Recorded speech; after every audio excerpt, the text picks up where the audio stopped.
Здравейте, приятели! За всички, на които думата хистограма звучи като на китайски, сега ще обясним какво е хистограма и как тя ни помага да правим по-добри снимки. Има различни фактори, поради които яркостта на снимката, която виждаме на задния екран на фотоапарата, да е различна от снимката, която излиза на екрана на компютъра. Може слънцето да е огряло LCD екрана, или пък да сме увеличили или намалили яркостта на самия екран. И така да не може да преценим реалните тонове в снимката. Хистограмата от своя страна ни дава реална представа за това. Можете да я намерите тук, на задния екран, като една графика. Какво ни показва хистограмата?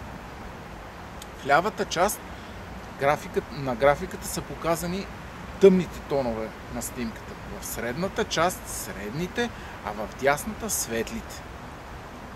Хълмчетата или пиковете ни показват колко от тези тонове имаме на снимката. И така, нека видим нагледно няколко примера. Ако хистограмата е изнесена предимно в лявата част, това означава, че има много тъмните тонове на снимката. Най-вероятно снимката ни ще излезне недоекспонирана.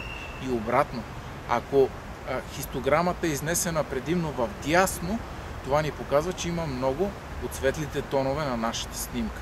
Колкото повече се доближават до десния край, толкова повече се доближават тонално до чисто бялото и съответно преекспонирана снимка.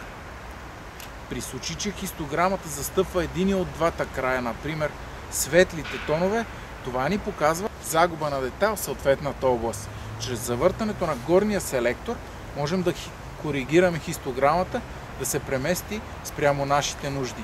Коригирането на яркостта става с намаляване или увеличаване скоростта на затвора, промяна на блендата или ISO-то и така.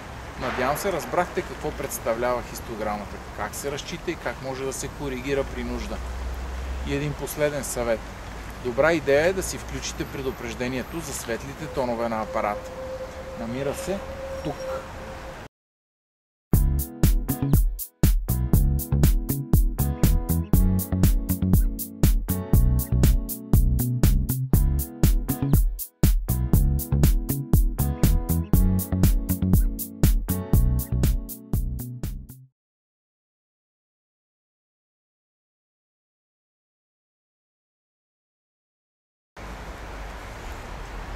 Защо обаче има предупреждение за светлите, а не за тъмните тонове, ще попитате.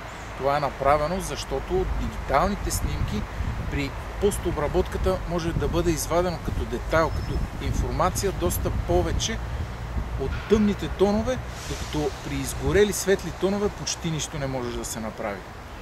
Дано съм бил полезен. Аз съм Румен Чакъров от Румен Чакъров фотографи. Благодаря.